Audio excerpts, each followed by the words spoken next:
तो जनाब शरपसंद फाइनली तमाम हुआ after almost reaching half century of episodes, मतलब 40-42 तो हो ही गई थी। तो शरपसंद तमाम हो गया, लेकिन फरासत की जो फितरत है ना वो आखिर तक तब्दील ना हुई। और जैसे उनकी शुरुआत हुई थी, आप यूँ समझें वैसे ही वो तमाम हुआ। हालाँकि छोटे घर में आ जाते हैं वो, बहुत ही अजीब से उसमें आ जाते हैं हालत में, लेकिन वो वैसे के वैसे रहते हैं। उनकी बेटी ईमान भी वैसी रहती है और उनका बेटा जो है वो भी वैसे ही रहता है। क्योंकि ये छोटे घर में क्यों आ जाते हैं? क्योंकि वो बेटे की जो वाइफ होती है उसको अ, हक मेहर दे के उसको फारिग करना था मकसद। खैर ये सब हुआ। फिदा और सनम, इन दोनों का एंड ना मुझे नहीं अच्छा लगा। फिदा और सनम के एंड में सनम को माफ़ कर देना चाहिए था, फिदा को, मेरा ही ख्याल है पर्सनल। लेकिन आखिरी एपिसोड में फिदा की जो एक्टिंग है ना, मुझे परफॉर्मेंस इतनी मज़े की नहीं लगी। मतलब मुझे टच नहीं किया उसकी इमोशंस ने, वो जो रो रहा था और जब सब कर रहा था, मुझे लगा मुझे मुझे नहीं फ़र्क पड़ा उससे। या फिर मैं ये कहूँ कि वो इतनी कन्विंसिंग नहीं थी, शायद इसीलिए उसने माफ़ नहीं किया उसे।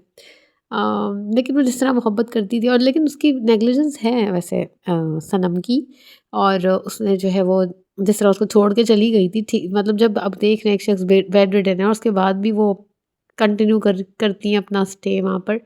और वो जो तैमूर वाली बात है, उनको समझ क्यों नहीं आ रही होती कि इस वक्त फिदा जो है वो सेंसिटिव हुआ है और वो ऐसा शक कर सकता है, हो सकता है कि इंसान जो है वो एक, और वो ठीक है फरासत, और इसको ये भी पता था कि फरासत की वजह से भी ये ऐसा सोच रहा है, तो फिर उसे माफ़ कर देना चाहिए था, ये मेरा ख्याल है।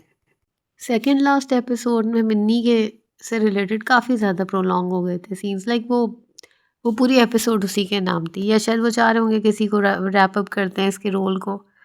लेकिन ना वो इस एपिसोड में भी उनका थोड़े से सीन्स थे, तो मुझे इतना मज़ा नहीं आया, बहुत ज़्यादा हो गया था, ओवर ही हो गया था। लेकिन फरासत की और रुबीना जी की एक्टिंग, उफ, क्या ज़बरदस्त रही है थ्रू आउट।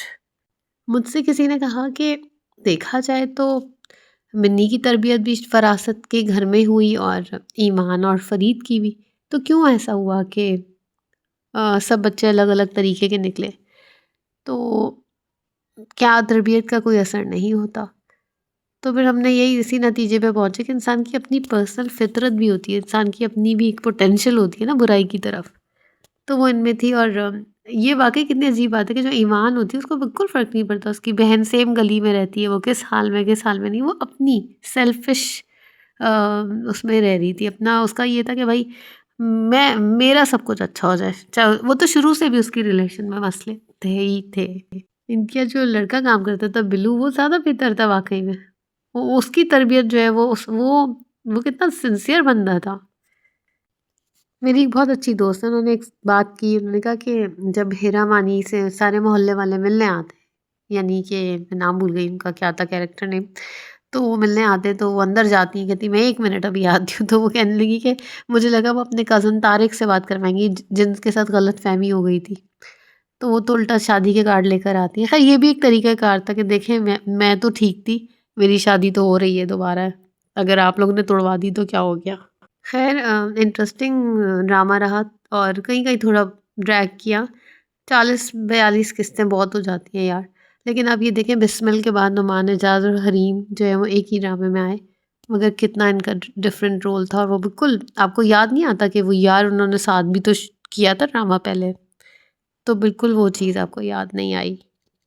ऐसे शरपसंद लोगों से तो वाक़ई दूर रहना चाहिए और समझ लेना चाहिए कि यार किसकी क्या इंटेंशन हो सकती है और आपकी ज़िंदगी बर्बाद हो सकती है। आप सोचें एक ही गली में एक आदमी ने कितना ज़हर घोला, कितने लोगों को तबाह बर्बाद कर दिया।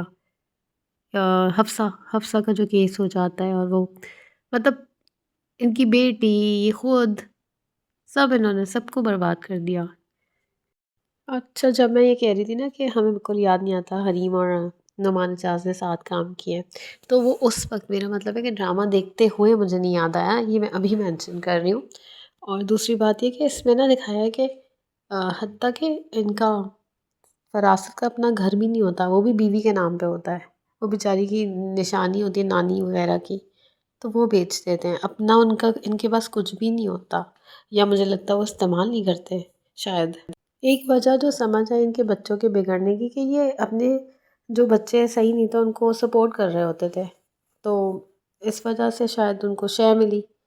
और वरना इनकी माँ तो बहुत ही अच्छी खातून थी। वो तो जब वो सुनती है कि इनके बेटे की वजह से कुछ मसला हो गया, हफ्सा का मसले का सुन लेती है वो शायद, तो वो डेथ हो जाती है उनकी, उनसे बर्दाश्त नहीं होता ये।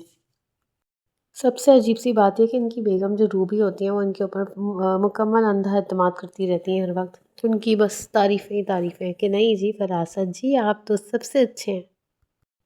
फिर वो जो जुमला था कि कैसे कर लेते हैं फरासत जी आप कैसे कर लेते हैं, वो कितना मशहूर हुआ। तो खैर तमाम हो गया ड्रामा।